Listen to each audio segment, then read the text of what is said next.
Christopher, what is your explanation for the beginning of time, space, and matter out of nothing?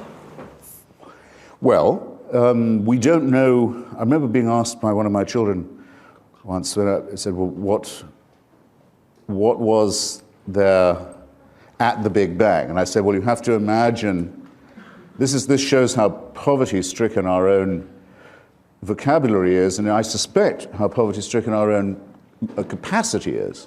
In other words, I think there are some things, not that we don't understand or know, but that we cannot.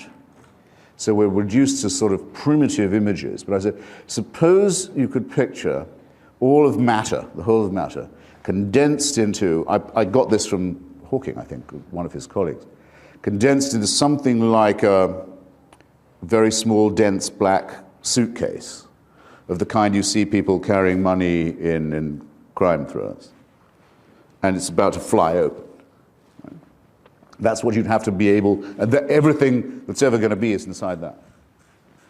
That was the best I could do, and I don't think many people could do, if I say it myself, that much better. But I was completely unhorsed because the kid said, well, what was outside the suitcase? And I thought, oh, well, I can't do that. And I don't know anyone who can. And that, in a way, would be my whole point. I don't have to know. You do. You're the one who says you know, not me. The theist and the deist say, oh, come on, we know. This is only possible with an author. It's only possible with a creator. It's only possible with a master and commander. It's only possible with a dictator. You're welcome. I don't need 5 minutes. Is it fair to say, though, that if the creation was out of nothing, and that's the common view today, that the being that brought it into existence, the cause, whatever it was... Don't say being. What ground do you have to say being? Because to go from a state of non-existence to a state of existence, you need to make a choice. No, you don't. You don't? How does something that... Where are you getting this choice from? The choice, how does first of all, there was no nature, there was nothing. So if there was nothing, how do you get something from nothing without a cause? How do you get, I can answer the same question in the way I did before. How do you get so much nothing from something? You look into the night sky, if you're in, say, the Carmel Peninsula, you can't do it from many parts of Virginia now, but if you are in certain parts of California, as I was recently, you can look into the night sky and see universes blowing up and bursting into flame every night of the week, several times. They had something, and it's all nothing now. Who's the author of that? Who mandated that? Who's the creator of that? Who's the dictator who demands that sacrifice? The fact that You're making a rod for your own back here. No, the fact that things go out of existence, Christopher, doesn't mean that they're not designed. The typewriter is out of existence right now, thankfully. But the typewriter's designed. So the fact that the universe is going to heat death doesn't mean that it didn't have a designer at the beginning. And of course, religious people believe that somebody's going to intervene to stop it before it does go. And even if they do? Even if it doesn't, wait. Hold on. Sorry. Even if nobody intervenes, if it goes to heat death, it goes to heat death. Excuse me. Did the religious among you, ladies and gentlemen, understand? I did not. That there will be an intervention to make an exception in our case. That this will not happen to our cosmos.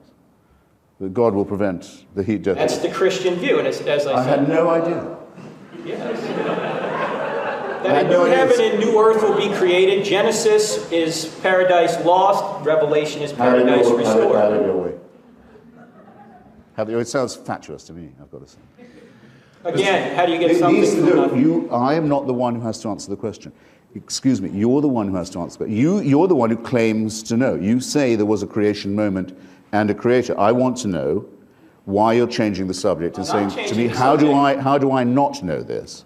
When you're the one who has all the information. I also want to know this. I want to know what sources you have that are not available to me.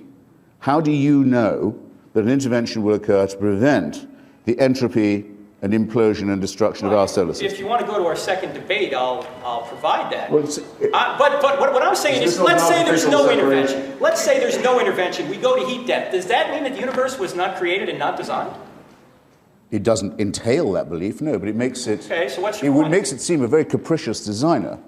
Shall we say, rather as I said, it's an old verse of Phil Greville's, created sick, commanded to be well. Why would people be told, okay, I can create you, but I'm going to create you with original sin, misery, shame, death of children, disease, and so on, just to see if you can pass a test that would mean I might not send you to hell. I don't say that that didn't happen. I say that I'm very glad that the evidence for it is very scanty. And I accuse those who do believe it, and I can't have been surely misunderstood on this point, of harboring a very sinister desire to live in a totalitarian system. How do you define sinister? Mr. Hitchens. The desire to be a slave. Is that masochism? Is I think. that, I regard chemicals masochism. in your brain, I regard or is there masochism. Something beyond you that. I'll say that I think masochism is a sinister and creepy impulse. Yes. Mr. Hitchens.